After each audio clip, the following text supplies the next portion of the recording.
মাশাআল্লাহ, জানেন আপনারা লাইলাতুল কদর খায়রুম মিন আলফি শাহর, এটি 1000 মাস। ক্যালকুলেটরে হিসাব করে দেখেন, 1000 মাস সমান 83 বছর 4 মাস। অর্থাৎ এই একটি রাত, এই রাতের শ্রেষ্ঠত্ব, এই রাতের স্পেশালিটি, এই রাতের ডিগ্রিটি এত বেশি যে 1000 মাস 83 বছর 4 মাসের চাইতেও, 83 বছর 4 মাসের চাইতেও এই রাতের মর্যাদা আল্লাহর কাছে অনেক বেশি। সুবহানাল্লাহ। কোরআনের সাথে যার সংস্পর্শ লাগে, যার সম্পর্ক হয়, তার মর্যাদা বাড়ে। দেখেন, যেই ফেরেশতা কোরআন নিয়ে আসলেন, ওই ফেরেশতার দাম বেড়ে গেল। যেই নবীর উপরে কোরআন আসলো, ওই নবীর মর্যাদা বেড়ে গেল। যেই ভাষায় কোরআন অবতীর্ণ হলো, ওই ভাষা সবচাইতে শ্রেষ্ঠ ভাষায় পরিগণিত হয়ে গেল। যেই মাসে কোরআন আসলো, ওই মাসটাও দামি মাস হয়ে গেল। আবার যেই রাতে কোরআন আসলো, ওই রাতেরও দাম বাড়িয়ে দিলেন কে? দেখেন, কাঠ দিয়ে ফার্নিচার বানানো হয়, সোফা বানানো হয়, কাঠ দিয়ে আসবাবপত্র বানানো হয়। কাঠের সাথে, ফার্নিচারের সাথে মানুষের পা লাগে। কেউ কি কখনো সম্মান বা ভক্তি করে সেগুলোকে চুমু খেয়েছে বা সালাম করেছে? কেউ করে না। কিন্তু কাঠের 2টা টুকরা দিয়ে যখন রেহাল বানানো হয়, আপনাদের কক্সবাজার এলাকায় আপনারা রেহালকে কি বলেন? হ্যাঁ, রেহাল বলেন না? এই রেহাল হাত থেকে পড়ে গেলে কিংবা মানুষের পা লাগলে ওই রেহাল থেকে মানুষ ভক্তি করে কি করে না? এটা কি আসলে রেহাল কে করে, নাকি কোরআন লাগার কারণে করে? শুধুমাত্র কোরআন লাগার কারণে করে। আপনারা গার্মেন্টস ফ্যাক্টরিতে কিংবা শপিং মলে গেলে দেখবেন অনেক কাপড়ের দোকান আছে।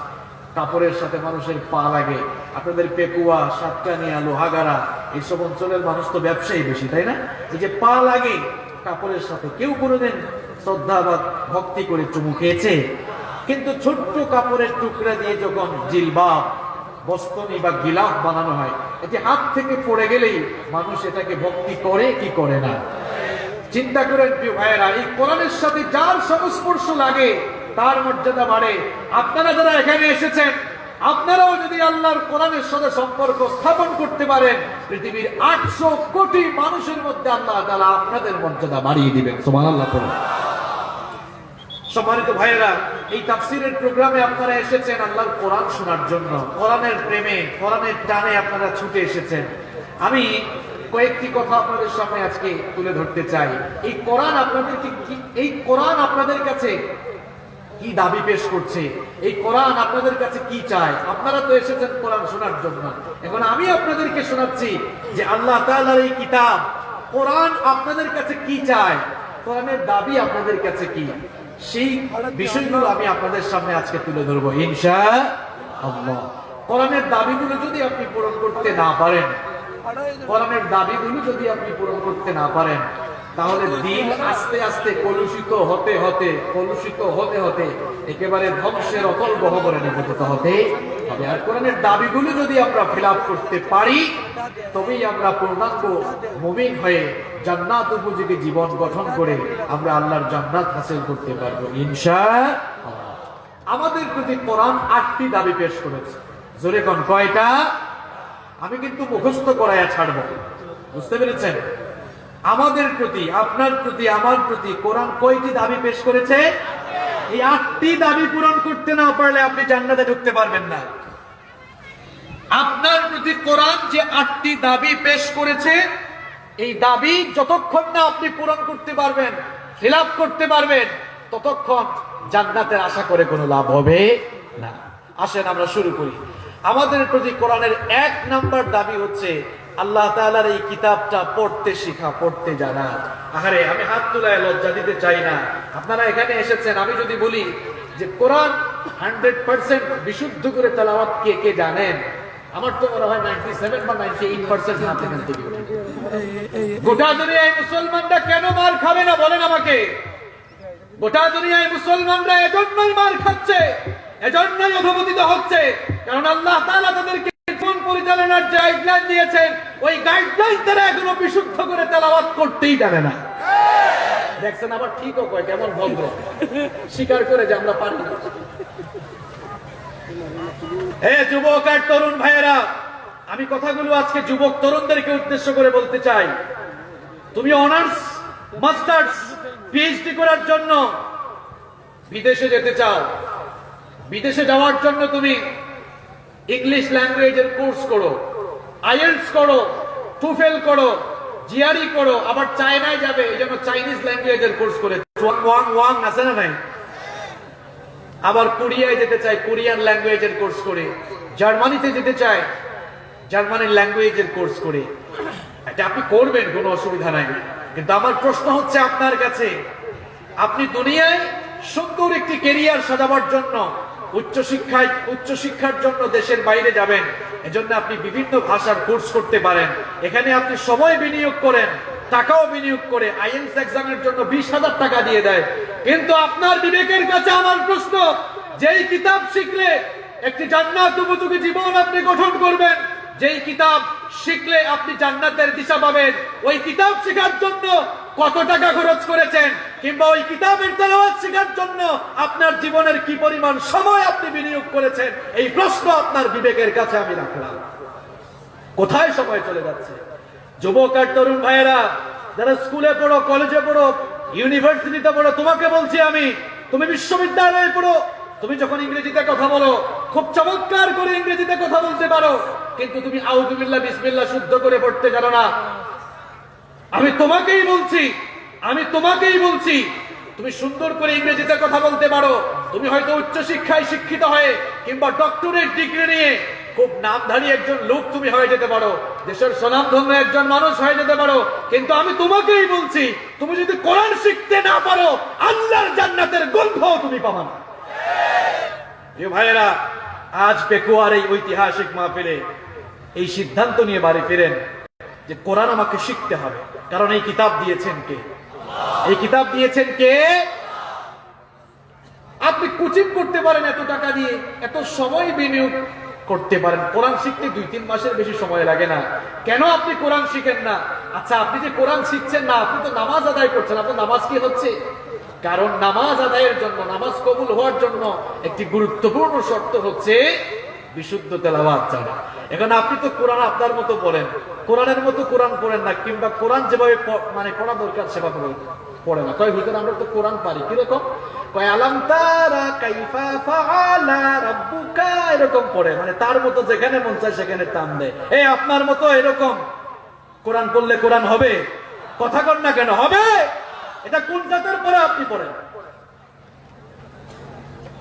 আপনি তো এখনো বিশুদ্ধ করে তেলাওয়াতই শিখলেন না, কি জবাব দিবেন আল্লাহর কাছে?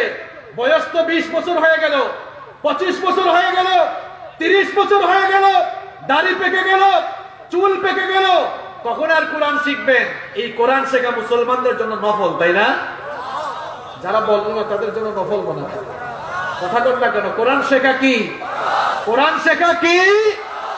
আপনি তো কোরআনই শিখলেন না। কোন শয়তানের সঙ্গে বসবাস আপনার? কোন ইবলিসের সাথে বন্ধুত্ব আপনার?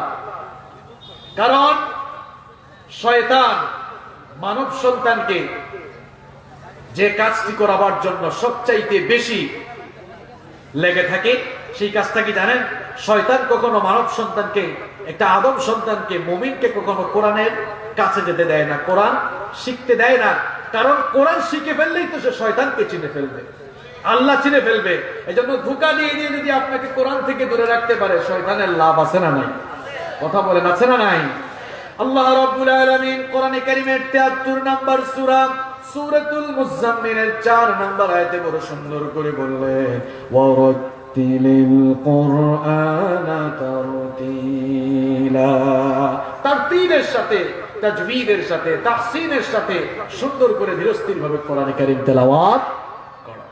আল্লাহ তাআলা বললেন, এই কোরআনটা তেলাওয়াত করো, কোরআনের তেলাওয়াত শিখো। কিন্তু আপনি কোরআন শিখছেন না, আশা করে বসে আছেন কিয়ামতের দিন রাসূলের কাছ থেকে সুপারিশ পাবেন। আর কপাল পোড়া মুসলমান, অভাগা দুর্ভাগা মুসলমান, ভালো করে শুনেন, আল্লাহর যেই সকল বান্দারা কোরআন শিখলো না, কোরআন পড়লো না, স্বয়ং বিশ্ব নবী মুহাম্মদুর রাসূলুল্লাহ পড়েন সাল্লাল্লাহু আলাইহি ওয়াসাল্লাম, কিয়ামতের দিন ওই মানুষগুলোর বিরুদ্ধে দাঁড়িয়ে যাবেন। কোরআনে কারীমের 25 নম্বর সূরা সূরাতুল ফুরকানের 30 নম্বর আয়াতে আল্লাহ তাআলা বলছেন, ওয়াকালা আর-রাসূলু ইয়া রাব্বি ইন্না কওমি اتخذوا هذا القرآن مهجورا। বেকুয়ার ভাইয়েরা, আমার ব্যক্তিগত একটা ফিলিংস আপনাদের সাথে শেয়ার করি। আল্লাহর কসম, এই আয়াতটি যেদিন আমি পড়েছিলাম সেদিন রাত আমি ঘুমাতে পারি নাই। কি ভয়ঙ্কর কথা! এটা যদি আপনি বুঝে থাকেন, আল্লাহর কসম, যতক্ষণ না আপনি কোরআন শিখবেন আপনি পাগল হয়ে যাবেন। কি ভয়ঙ্কর কথা! আল্লাহ তাআলা বলছেন কিয়ামতের দিন রাসূল কিছু লোকদের বিরুদ্ধে দাঁড়িয়ে বলবেন, ইন্না কওমি ইত্তাখাযু হাযাল কুরআনা মাহজুরা। ওগো আল্লাহ, আমার কওমের, আমার উম্মতের এই লোকগুলো কোরআনকে পরিত্যাগ করেছে, আমিও তাদেরকে পরিত্যাগ করব। নাউযু বিল্লাহি মিন যালিক। আপনি ঘুমান কেমনে? আপনি কোরআন এখনো শুদ্ধ করে পড়তে জানেন না, শান্তির ঘুম আপনার আসে কেমনে? আপনি কোরআন শিখছেন না, যেই নবীর কাছে কোরআন নাজিল হয়েছে ওই নবী আপনার বিরুদ্ধে কিয়ামতে দাঁড়িয়ে যাবেন। শুধু যে নবী দাঁড়াবেন তাই নয়, আরো ভয়ঙ্কর কিছু কথা রয়েছে, ভালো করে শুনেন।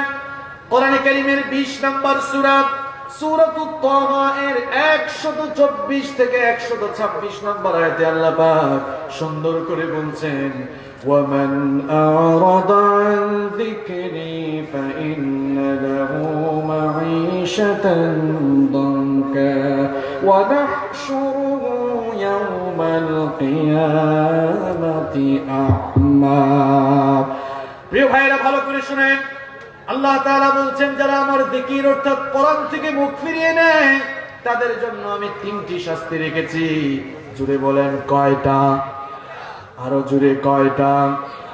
কোরআন যারা শিখছেন না, কোরআন যারা পড়ছেন না, কোরআন থেকে যারা গাফেল হয়ে গিয়েছেন, উদাসীন হয়ে গিয়েছেন, কোরআনে কারীমে রব্বুল আলামিন বলছেন, যারা আল্লাহর কোরআন শিখবে না, কোরআন থেকে মুখ ফিরিয়ে নিবে, কোরআন পড়বে না, বুঝবে না, মানবে না, এদের জন্য আল্লাহ পাক 3টা শাস্তি রেখেছেন। একটা শাস্তি হচ্ছে দুনিয়ায়, 2টা শাস্তি হচ্ছে মরার পরে। 1 নম্বর শাস্তি হচ্ছে ফাইন্না লাহু মাঈশাতান দানকা। আল্লাহ পাক বলছেন, আমি তাদের জীবনকে সংকীর্ণ করে দেব। মুফাসসিরিনে কেরাম মাঈশাতান দানকার ব্যাখ্যায় লিখেছেন, জীবনটাকে দুই ভাবে সংকীর্ণ করা হতে পারে। 1 নম্বর হলো, যেই সকল লোকেরা কোরআন পড়বে না, কোরআন বুঝবে না, কোরআন মানবে না, কোরআন থেকে মুখ ফিরিয়ে নিবে, আল্লাহ তাআলা দুনিয়ার জীবনে তাদের রিজকে সংকুচিত করে দিবেন, অথবা আল্লাহ তাআলা তাদের জীবন থেকে সুখ শান্তি তুলে নেবেন। দেখবেন বহু মানুষ আছে, টাকা পয়সা, গাড়ি বাড়ি, ইন্ডাস্ট্রি সবকিছুই আছে, আপনি দূর থেকে দেখলে মনে হয় লোকটা বড় সুখী মানুষ, কিন্তু আপনি একটু ভালো করে খোঁজ নিয়ে দেখেন, রাতের বেলা ওই লোকটার ঘুম আসে না, ঘরের ভেতরে শান্তি না, বউ পরকিয়া করে, কিংবা বউ তাকে জুতার বাড়ি দিয়ে পিটায়, অথবা ঘরের মধ্যে গন্ডগোল আছে। এর কারণ কি? গাড়ি আছে, বাড়ি আছে, টাকা আছে, পয়সা আছে, রাজনীতি আছে, প্রভাব আছে, প্রতিপত্তি আছে, ক্ষমতা আছে, ডিসি এসপি কত কিছু হয়ে গেল, এরপরেও কেন জীবনে সুখ শান্তি নাই? এই আয়াতে আল্লাহ পাক বলছেন, যারা আমার কোরআন থেকে মুখ ফিরিয়ে নিবে, এদেরকে টাকা পয়সা, গাড়ি বাড়ি, প্রভাব প্রতিপত্তি, ক্ষমতা দেওয়া হলো, আমি আল্লাহ তাদের জীবন থেকে সুখ শান্তি তুলে নেব। কথাটা কার? আমি নিজে এরকম বহু মানুষ পেয়েছি, নিজের দেখা, অনেক টাকা পয়সা, কই হুজুর রাতের বেলা ঘুম আসে না। তোর ঘুম আসবে কেমনে? সারাক্ষণ তো কোরআন বিরোধিতা আছে না নাই? 1 নম্বর শাস্তি হলো, আল্লাহ পাক বলছেন, বাহিরে তোমরা এদেরকে ফুলা দেখো, খুব সুন্দর নাদুস চেহারা দেখো, আসলে ভেতরে এদের কোনো সুখ শান্তি নাই, সুখ শান্তি তুলে নিয়েছেন কে? আর 2 নম্বর শাস্তি হলো, এদের কবরটাকে আল্লাহ সংকুচিত করে দিবেন, এমন সংকুচিত করে দিবেন, কবরের এক পাশের মাটির সাথে আরেক পাশের মাটি যখন লেগে যাবে, এক পাশের পাথর গিয়ে আরেক পাশের পাথরের মধ্যে এরকম ঢুকে যাবে। এটা হচ্ছে তাদের কবরের শাস্তি। আর 3 নম্বর শাস্তি হলো, আল্লাহ পাক বলছেন, ওয়ানাহশুরুহু ইয়াওমাল কিয়ামাতি আ'মা। কিয়ামতের দিন আল্লাহ তাআলা এদেরকে অন্ধ অবস্থায় হাসরের ময়দানে উঠাবেন। কি অবস্থায়? অন্ধ অবস্থায়। এই লোকগুলো যখন অন্ধ অবস্থায় হাসরের ময়দানে একত্রিত হবে, তখন তারা আল্লাহর কাছে ফরিয়াদ করে বলবে, ক্বালা রাব্বি লিমা হাশারতানি আ'মা ওয়া ক্বাদ কুনতু বাসীরা। তারা বলবে, ও আমাদের রব, দুনিয়ায় তো আমরা চক্ষুষ্মান ছিলাম, চোখে দেখতে পেতাম, তাহলে হাসরের ময়দানে আমাদেরকে অন্ধ করে উঠালে কেন? আল্লাহ তাআলা তখন জবাব দিবেন, قال كذلك أتتك آياتنا فنسيتها وكذلك اليوم تنسى আল্লাহ পাক বলবেন বান্দারে তোর কাছে তো কোরআন দিয়েছিল, তোর ঘরে কোরআন ছিল, তোর কাছে কোরআন ছিল, কোরআন থাকার পরেও কোরআন থেকে তুই মুখ ফিরিয়ে নিয়েছিলে। আমার আয়াতগুলো, আমার কোরআন তুই যেভাবে দুনিয়ায় ভুলে গিয়েছিলে, আজ হাসরের ময়দানে আমি আল্লাহ তোকে ভুলে গেলাম। নাউযুবিল্লাহ। এই কথাগুলো যদি আপনি বুঝতে পারেন ভাই, আমার তো মনে হয় এই মাহফিল থেকে আপনি বাড়ি যাওয়ার পর যতদিন না কোরআন শিখতেন আপনার শান্তি লাগবে না। আপনার শান্তি লাগার কথা না। এক নম্বর শাস্তি, দুনিয়ার সুখ শান্তি আল্লাহ কেড়ে নেবেন। দুই নম্বর শাস্তি, কবরে শাস্তি দিবেন। তিন নম্বর শাস্তি, হাসরের ময়দানে আল্লাহ তাআলা যারা কোরআন শিখবে না, কোরআন পড়বে না, কোরআন মানবে না, আল্লাহ তাআলা এদেরকে অন্ধ অবস্থায় হাসরের ময়দানে উঠাবেন। ঠিক কি না? এই অপমান থেকে যদি বাঁচতে চাই, আমাদের প্রতি কোরআন যে এক নম্বর দাবি পেশ করেছে, অর্থাৎ কোরআনের তেলাওয়াত শেখা, বিশুদ্ধভাবে কোরআন শেখা, এই কোরআন বিশুদ্ধ করে আমরা শিখবো তো ইনশাআল্লাহ। কারা কারা রাজি একটু হাত তুলে দেখেন তো। মাশাআল্লাহ, আল্লাহ কবুল করুন, বলেন আমিন। আমাদের প্রতি কোরআনের দুই নম্বর দাবি হচ্ছে, কোরআন এবার আপনি বললেন বেশি বেশি কোরআন তেলাওয়াত করুন, কোরআন রিসাইটেশন করুন, কোরআন তেলাওয়াত করুন। আমাদের জীবনে হতাশা আছে না নাই? কথা বলেন, আছে না নাই? আমাদের জীবনে দুঃখ, কষ্ট, ব্যথা, বেদনার গ্লানি আছে না নাই? আপনি যদি আপনার মনের কষ্ট, দুঃখ, বেদনা, ব্যথা, যাতনা, সকল কষ্ট দূর করতে চান, তাহলে বেশি বেশি করে কোরআন পড়বেন। যখন মন খারাপ হয়ে যাবে, বিপদ আসবে, মুসিবত আসবে, তখনই আপনি কোরআন তেলাওয়াত শুরু করে দেন। কারণ যখনই আপনি কোরআন তেলাওয়াত করবেন, আপনার ঈমানি জজবা বাড়িয়ে দিবেন কে? আল্লাহ রাব্বুল আলামিন কারীমের 8 নম্বর সূরা সূরাতুল আনফালের 2 নম্বর আয়াতে বলছেন, ইন্নামাল মুমিনুনা আল্লাযীনা ইযা যুকিরাল্লাহু ওয়াজিলাত কুলুবুহুম ওয়া ইযা তুলিয়াত আলাইহিম আয়াতুহু যাদাতুহুম ঈমানা ওয়া আলা রাব্বিহিম ইয়াতাওয়াক্কালুন। আল্লাহ পাক বলেন, নিশ্চয়ই মুমিন তো তারা যাদের সামনে আল্লাহর নাম স্মরণ করা হলে তাদের কলিজাটা ভীত হয়ে যায়, কলিজা কেঁপে উঠে, অন্তর কেঁপে উঠে। আর মুমিন তো তারা যাদের সামনে আল্লাহর আয়াতগুলো তেলাওয়াত হলে পরে তাদের ঈমান আরো বেড়ে যায়। কোরআন যত বেশি তেলাওয়াত করবেন, আপনার মনের দুঃখ, বেদনা, যাতনা, কষ্ট, গ্লানি সব কিছু দূর করে দিবেন কে? বেশি বেশি কোরআন তেলাওয়াত করবেন। আমার যুবক আর তরুণ ভাইদেরকে আমি কথা বলবো, একটু বেশি গুরুত্ব দিয়ে বলছি। যুবক আর তরুণ ভাইরা, তোমরা যখন সকালবেলা ঘুম থেকে উঠে তোমাদের পড়াশোনা শুরু করো, ফজরের নামাজ শেষ করে আগে কোরআন পড়ো। কারণ কোরআন পড়ে যদি দিনটা শুরু করতে পারো, ওই দিনের সকল কাজে বরকত দিবেন কে? আর কোরআন যদি তুমি তেলাওয়াত করতে পারো, কোরআনের সাথী যদি তুমি হয়ে যেতে পারো, আমার নবী বড় সুন্দর করে বলছে, ইকরাউল কোরআন ফাইন্নাহু ইয়াতি ইয়াউমাল কিয়ামাতি শাফিআন লিআসহাবিহি। আল্লাহর নবী বললেন, তোমরা বেশি বেশি করে কোরআন তেলাওয়াত করো, কারণ কিয়ামতের দিন কোরআন তার তেলাওয়াতকারীর জন্য সুপারিশকারী হয়ে যাবে।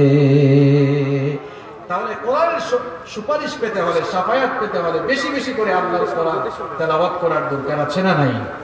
কোরআন তেলাওয়াত যেমন করব, তেমনি কোরআন তেলাওয়াত বেশি বেশি শুনবো। যখনই অবসর আছেন আপনি কোরআন তেলাওয়াত শুনেন। আপনারা এখন কোরআন তেলাওয়াত বেশি বেশি শুনছেন, কোরআনের মাহফিলে বেশি বেশি আসছেন বলে নাস্তিক, মুরতাদ, বাহাম যারা, এদের মাথা খারাপ হয়ে গিয়েছে। এত খারাপ হয়ে গিয়েছে কারণ তাদের পুকুরের জিয়ানো মাছ সব, তাদের পুকুরের সকল জিয়ানো মাছ এখন ইসলামের পুকুরে চলে যাচ্ছে। এজন্য হাঁস, মুরগি, চূড়া দ্বারা এদের মাথা খারাপ হয়ে গিয়েছে। আসলে কোন আলেম উলামাদের বিরোধিতা এদের মুখ্য উদ্দেশ্য নয়। আমি তো সব সময় বলি, ইসলাম বিরোধী রাম বাম নাস্তিক মুরতাদরা কখনো কোনো ব্যক্তি বা দলকে টার্গেট করে কাজ করে না, বরং তারা গোটা মুসলিম উম্মাহ, আলেম উলামা ধ্বংসের ষড়যন্ত্র নিয়ে তারা কাজ করে। কিন্তু আমাদের অনুভূতি, আমাদের অনুভূতি কে ভাইরা বসেন, আপনাদের এত আবেগ দেখায়, খালি স্লোগান দেন আল কোরআনের আলো ঘরে ঘরে জানো, আর আপনাদের এইসব এলাকায় আরেকটা স্লোগান দেয় কই সংসদে জানো। এসব ফালতু স্লোগান বাদ দেন, নিজের অন্তরে আগে কোরআনের আলো জ্বালান। আউযুবিল্লাহ বিসমিল্লাহ জানো না, কয় ঘরে ঘরে আলো এই মানে ইয়ে করবে কোরআনের আলো জ্বলতে, নিজের অন্তরে আগে জ্বালান। এজন্য স্লোগান চেঞ্জ করে দিতে হবে। এখন নতুন স্লোগান আল কোরআনের আলো মানুষের হৃদয়ে হৃদয়ে অন্তরে অন্তরে জ্বালো। আপনি মানুষের অন্তরে কোরআনের আলো জ্বালায় দেন, দেখবেন এই মানুষগুলি সমাজকে আলোকিত করে দিবে। আর আপনারা যারা চান, আপনারা সকলেই চান যে ইসলামের আলোকে শুধু বাংলাদেশ নয় গোটা বিশ্ব পরিচালিত হোক। আপনারা চান কি চান না? এই চাওয়াটা শুধু চাওয়ার মধ্যেই সীমাবদ্ধ থাকবে না। ইমাম মাহদী আসবেন, ইমাম মাহদী যখনই আসবেন তামাম দুনিয়ার নাস্তিক মুরতাদ ইসলাম বিরোধীরা সাগরের জলে ভেসে যাবে, আর গোটা দুনিয়ায় ইসলামের পতাকা কালেমার পতাকা পক পক করে উড়বে ইনশাআল্লাহ। আমাদের কাঙ্ক্ষিত স্বপ্ন পূরণ হবে ইনশাআল্লাহ। প্রিয় ভাইরা, তাহলে কোরআন আমাদের প্রতি 2 নম্বর দাবি পেশ করেছে, এই কোরআন বেশি বেশি তেলাওয়াত করতে হবে। কোরআন আমাদের প্রতি 3 নম্বর দাবি পেশ করেছে, এই কোরআন আপনি যখন শিখবেন তখন আরেকজনকে শেখাবেন। খায়রুকুম মান তাআল্লামাল কুরআনা ওয়া আল্লামা, সহিহ বুখারী বর্ণনা। যে কোরআন শিখে এবং মানুষকে কোরআন শেখায় তারা হচ্ছে সবচেয়ে উত্তম। আমি প্রায় সময় একটা কথা এভাবে বলি, কোরআনের ছাত্র হতে পারা কিংবা কোরআনের শিক্ষক হতে পারা এটা অনেক বড় সৌভাগ্যের একটি ব্যাপার। এই জন্যই সৌভাগ্যের ব্যাপার, কারণ আল্লাহ রাসূলের ভাষায় কোরআন যারা শিখে এবং মানুষকে শেখায় তারা হচ্ছে এই জগতে আকাশের নিচে জমিনের উপরে সবচাইতে শ্রেষ্ঠ মানুষ। কোরআনওয়ালা লোকদেরকে আমরা চিনলাম না, হামিলে কোরআন যারা, এই কোরআন যারা পড়লো, কোরআন যারা রিসার্চ করলো, এখন তাদেরকে আমরা ধর্মের অপব্যাখ্যাকারী বলি। কি আজীব অবস্থা! বুখারী শরীফ পড়াইতে পড়াইতে চুলদারি পেকে গিয়েছে, এই লোকগুলাকে এখন কয় যে এরা ধর্মের সঠিক ব্যাখ্যা দিতে জানে না। যারা আউযুবিল্লাহ বিসমিল্লাহ শুদ্ধ করে পড়তে জানে না তারাই এখন আউযুবিল্লাহ বিসমিল্লাহ ওয়ালাদের ভুল ধরে। এটা ভালো লক্ষণ না, এগুলো কিন্তু কিয়ামতের আলামত, এগুলো কিয়ামতের আলামত। হাঁস মুরগি চুর যারা এখন তারাই হয়ে গেছে ধর্মের সবচেয়ে বড় মুফতি। আর বুখারী শরীফ পড়াইতে পড়াইতে একেবারে চুলদারি পেকে গিয়েছে, এই লোকগুলো এখন ধর্মের অপব্যাখ্যাকারী হয়ে গিয়েছে। আর মুখ দিয়ে যা আসে তাই বলে। আলে বলে আমাকে আপনার গ্রামের আব্দুল করিম আর আব্দুল সত্তারের মতো সাধারণ মানুষ নাকি না? আল্লাহ রাসূলের ভাষায় ইন্নাল উলামা আওরাসাতুল আম্বিয়া, উলামায়ে কেরাম হচ্ছেন আল্লাহর জমিনে নবীদের প্রতিনিধিত্বকারী, ঠিক কি না? যার উসিলায় সিন্নি খাও তাদের কিন্তু তুমি চিনো না। উলামায়ে কেরাম এরা হচ্ছেন এই জাতির শ্রেষ্ঠ সন্তান। এই উলামাদেরকে আজেবাজে কথা বলা যাবে না, এরা সম্মানিত মানুষ, মর্যাদা সম্পন্ন মানুষ। এদেরকে সম্মান করে কথা বলা শিখতে হবে, এদেরকে মর্যাদা দিয়ে কথা বলা শিখতে হবে। আলেম ওলামাদেরকে গালি দেওয়া এটি ভালো মানুষের কাজ না, কারণ উলামায়ে কেরাম হচ্ছেন নবীগণের ওয়ারিস।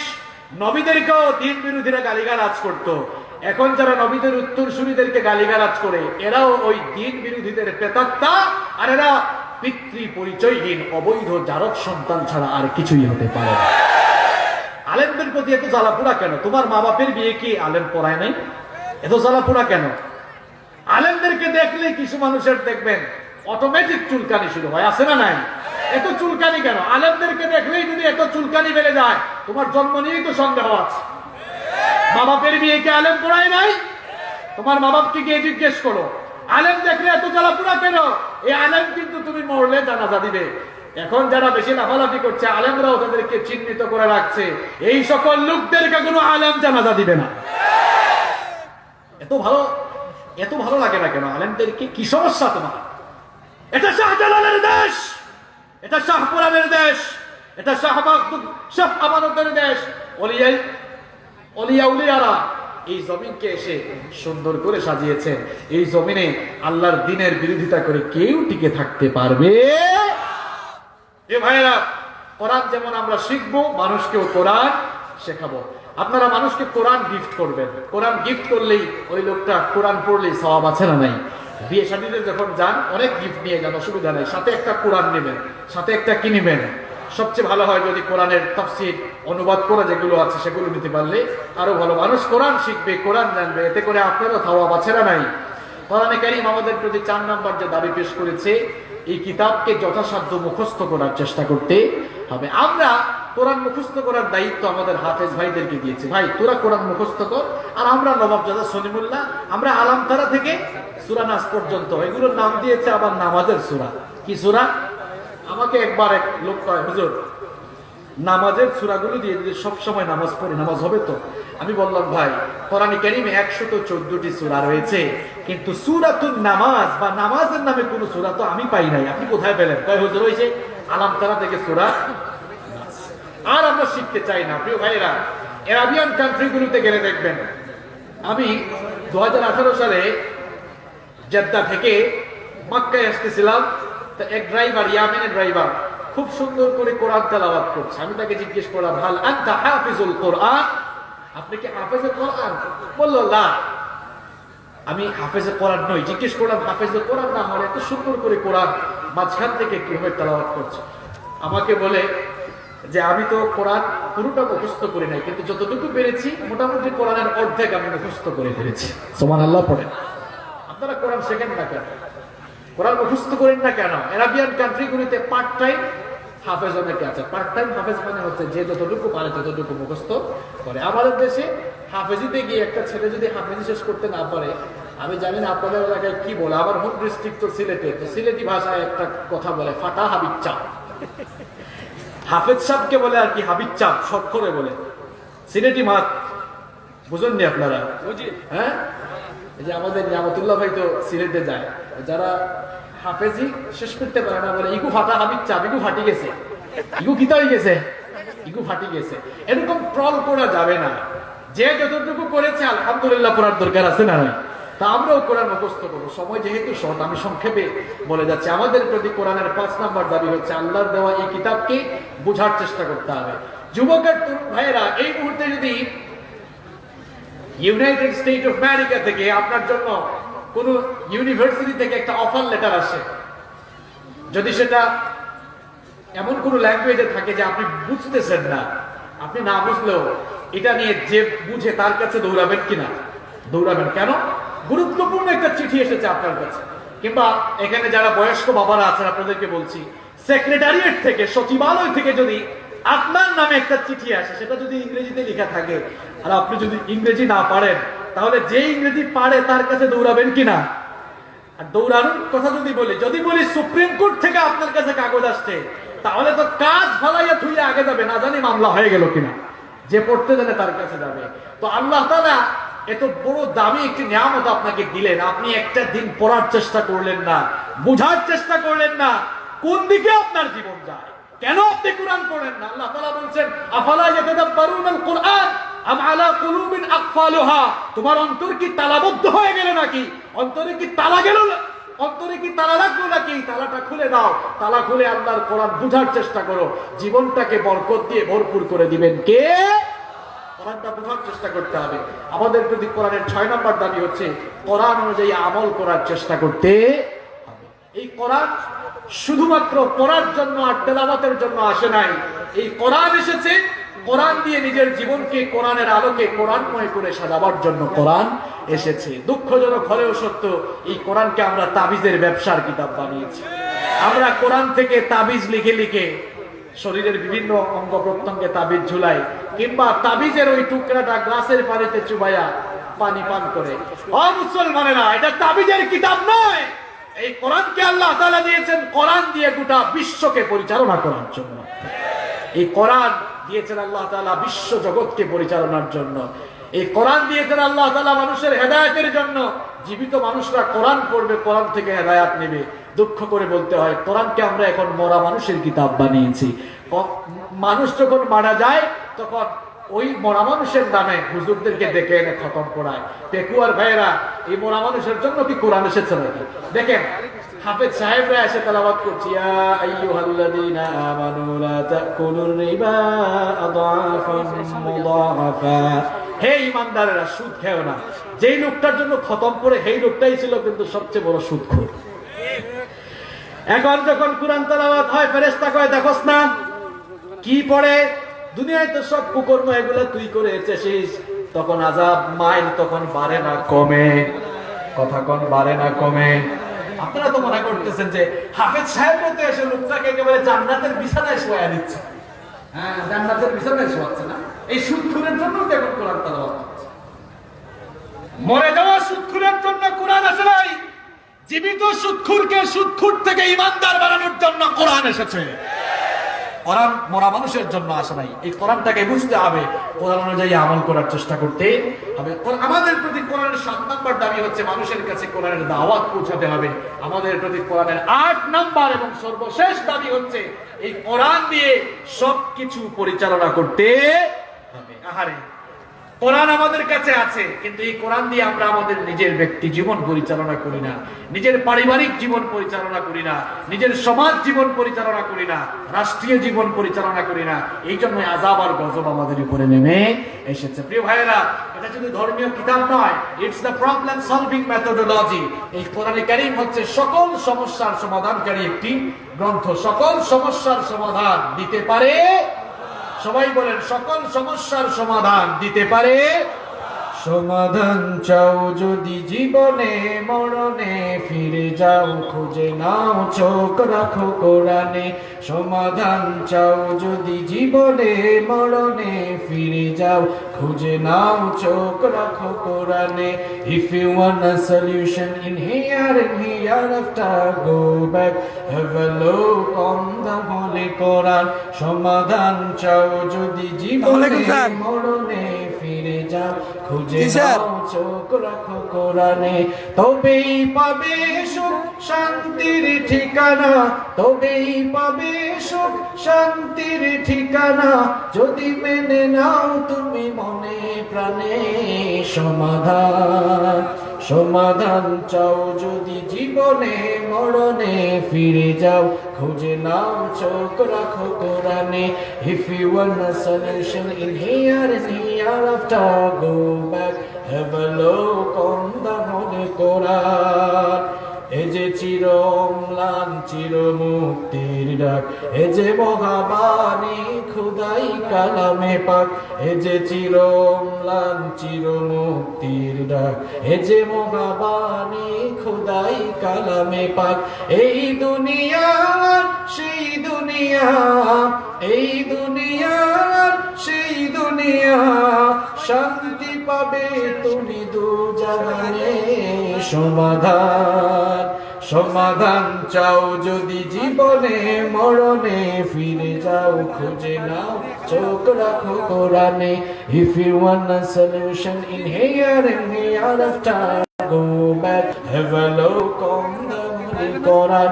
সমাধান চাও যদি জীবনে মরণে, ফিরে যাও খুঁজে নাও চোখ রাখো কোরআনে। এ বাণী সকলের নয় শুধু মুমিনের, যারাই চললে মেনে ফল পাবে কোরআনে। এ বাণী সকলের নয় শুধু মুমিনের, যারাই চলবে মেনে ফল পাবে কোরআনে। ঘরে বলো কিংবা রাষ্ট্রে বলো, ঘরে বলো কিংবা রাষ্ট্রে বলো, অশান্তি দূর করে শান্তি আনে। সমাধান সমাধান চাও যদি জীবনে মরণে, ফিরে যাও খুঁজে নাও চোখ রাখো কোরআনে। If you want a solution in here and hereafter, go back, have a look on the Holy Quran. সমাধান চাও যদি জীবনে মরণে, ফিরে যাও খুঁজে নাও চোখ রাখো কোরআনে। If you want a solution in here and hereafter, go back, have a look on the Holy Quran. ঠিক কি না? এই কোরআন ছাড়া সমাধান পাওয়া যাবে। কোরআন নিজের ব্যক্তি জীবনে যেমন থাকবে, নিজের পারিবারিক জীবনে, সমাজ জীবনে, রাষ্ট্রীয় জীবনেও কোরআন থাকার দরকার আছে না নাই? এই কোরআনে কারীমের ভেতরে সব কিছু আছে না নাই? আল্লাহ রাব্বুল আলামিন বলছেন, وَنَزَّلْنَا عَلَيْكَ الْكِتَابَ تِبْيَانًا لِكُلِّ شَيْءٍ وَهُدًى وَرَحْمَةً وَبُشْرَى لِلْمُسْلِمِينَ। এমন একটি কিতাব আপনার উপরে অবতীর্ণ হয়েছে যেখানে কোনো কিছু আমি বাদ দেই নাই। মা ফাররাতনা ফিল কিতাবি মিন শাই', কিছুই বাদ দেওয়া হয় নাই। এই কিতাবের ভেতরে মানুষের ব্যক্তি জীবন, পারিবারিক জীবন, সমাজ জীবন, রাষ্ট্রীয় জীবন, আন্তর্জাতিক জীবন সব কিছুর সমাধান দিয়েছেন কে? এই কোরআন দিয়ে যখন সমাজ রাষ্ট্র চলে, তখন দায়িত্বশীল যারা থাকেন, জনপ্রতিনিধি যারা থাকেন, তাদের ভেতরে দায়িত্বানুভূতি জাগ্রত হয়, জবাবদিহিমূলক অনুভূতি জাগ্রত হয়। কিরকম জবাবদিহিমূলক অনুভূতি জাগ্রত হয় শুনেন। চমৎকার একটি ঘটনা বলে আমরা আজকে শেষ করতে চাই। যেখানে কোরআনের শাসন আছে সেখানে ইনসাফ আছে না নাই? দেখেন কোরআন বলা শাসনের ইনসাফের নমুনা কেমন। সাইয়েদনা ওমর ইবনুল খাত্তাব রাদিয়াল্লাহু আনহু, তিনি যখন খলিফা, তিনি যখন আমিরুল মুমিনিন, আমার ভাইরা ওমর ইবনুল খাত্তাব রাদিয়াল্লাহু আনহুর মর্যাদা কেমন ভালো করে বুঝেন। আমার নবী বলেছেন, লা নাবিয়্যা ওয়ালা রাসূলা মিন বাদি, আমার পরে কোনো নবী নাই, আমার পরে কোনো রাসূল নাই। লাউ কানা নাবিয়্যাম মিন বাদি লাকানা উমর, আমার পরে কেউ যদি নবী হতো, আমার পরে কেউ যদি নবী হওয়ার যোগ্যতা রাখতো, তাহলে আমার ওমর আমার পরে নবী হয়ে যেত। সুবহানাল্লাহ। সেই ওমর যখন অর্ধ পৃথিবীর শাসন করতাম, আমিরুল মুমিনিন সাইয়েদনা ওমর ইবনুল খাত্তাব রাদিয়াল্লাহু আনহু ঘরের মধ্যে বসে রাষ্ট্রীয় কাজ করছেন। এমন সময় তার কিছু আত্মীয়-স্বজন তার সাথে দেখা করার জন্য আসলেন। দরজায় এসে নক করলেন। ওমর ইবনুল খাত্তাবের কাছে আসার জন্য, ঘরের ভেতরে ঢোকার জন্য অনুমতি চাইলেন। ওমর ইবনুল খাত্তাব রাদিয়াল্লাহু আনহু তখন বললেন, একটু দাঁড়াও, অপেক্ষা করো। তারা দরজায় অপেক্ষা করলেন। ওমর ইবনুল খাত্তাব রাদিয়াল্লাহু আনহু তার সামনে থাকা মোমবাতির আলো নিভিয়ে দিলেন। প্রজ্বলিত মোমবাতি তিনি ফু দিয়ে নিভিয়ে দিলেন। এরপরে আবার নতুন কয়েকটা মোমবাতি জ্বালালেন। এরপরে তাদেরকে বললেন, এবার ভেতরে আসতে পারো। এরা ভেতরে ঢুকেই কিউরিওসিটি নিয়ে জানতে চাইল, খলিফাতুল মুসলিমিন আমিরুল মুমিনিন, আপনার সামনে তো কিছু মোমবাতি প্রজ্বলিত ছিল, সেগুলো নিভিয়ে দিয়ে আবার নতুন মোমবাতি জ্বালালেন কেন? সাইয়েদনা ওমর ইবনুল খাত্তাব রাদিয়াল্লাহু আনহু তখন বললেন, তোমরা তো আমার আত্মীয়-স্বজন, আমার কাছে মনে হয় ব্যক্তিগত কাজে এসেছো। তোমরা আসার আগ পর্যন্ত আমি রাষ্ট্রের টাকায় কেনা মোমবাতি দিয়ে রাষ্ট্রের কাজ করছিলাম। তোমাদেরকে এই জন্যই অপেক্ষা করতে বললাম। তোমরা যদি ভেতরে ঢুকে যাও আর রাষ্ট্রের টাকায় কেনা মোমবাতি দিয়ে যদি তোমাদের সাথে ব্যক্তিগত আলাপ আমি করতে যাই, তাহলে তো রাষ্ট্রের সাথে খেয়ানত হয়ে যাবে। এই খেয়ানত যেন না হয়, সেই জন্য রাষ্ট্রের টাকায় কেনা মোমবাতির আগুন নিভিয়ে দিয়ে নিজের টাকায় কেনা মোমবাতির আগুন জ্বালিয়ে তোমাদের সাথে আমি কথা বলছি। সুবহানাল্লাহ। কোরআনওয়ালা শাসকদের মধ্যে জবাবদিহিতার অনুভূতি থাকে, আর যেখানেই জবাবদিহিতার অনুভূতি থাকে সেখানেই জনগণের উপরে ইনসাফ থাকে। সব জায়গায় থাকতে হলে এই 8 নম্বর যে দাবি বললাম, কোরআন অনুযায়ী সবকিছু পরিচালনা করা। আমাদের বাংলাদেশের সমস্যা কোন জায়গায়? আজ পেকুয়ার মাহফিলে বলে দিয়ে যায়, হে ভাইরা এত আবেগ কেন আপনাদের ভিতরে বলেন তো আমাকে। কোরআন যে 8টা দাবি পেশ করেছে, আপনারা 1 2 3 4 5 6 7 বাদ দিয়ে একবারে 8টা কথা বুঝতে পেরেছেন? আমি আবারও বলছি, কথাটা রিপিট করে যাই। আমাদের দেশের মূল সমস্যা এই জায়গায়, আমরা আবেগ দেখাতে দেখাতে আমরা কোরআন আমাদের প্রতি যে 8টি দাবি পেশ করেছে, 1 2 3 4 5 6 7 বাদ দিয়ে একবারই 8 নাম্বারটা নিয়ে ফেলতে চাই। কোরআনের শাসন আপনারা একবারই পেতে চান। দেখেন না কি স্লোগান প্রত্যেক মাহফিলে, কয় আল কোরআনের আলো সংসদে যাও। এত সুজা জ্বালাবার আগে কয়টা কাজ, আরো কয়টা কাজ। আবারও রিপিট করে যাই, নিজে কোরআন শিখেন, নিজে কোরআন শিখেন, নিজে কোরআন তেলাওয়াত করেন, নিজে কোরআন বুঝেন, নিজের ঘরে সবাইকে কোরআন বোঝান, সমাজের সবাইকে কোরআনের দাওয়াত দেন, দ্বীনি আন্দোলনে শামিল হয়ে যান। দেখবেন এই পলিসিগুলো মেইনটেইন করলে কোরআনের আলো সব জায়গায় জ্বলে যাবে ইনশাআল্লাহ। কোরআন আমাদের প্রতি যে 8টি দাবি পেশ করেছে, আল্লাহ তাআলা যেন আমাদের সকলকে এই 8টি দাবি পূরণ করার তৌফিক দান করেন। আমরা সবাই বলি আমিন। হাদা মা ইনদি ওয়াল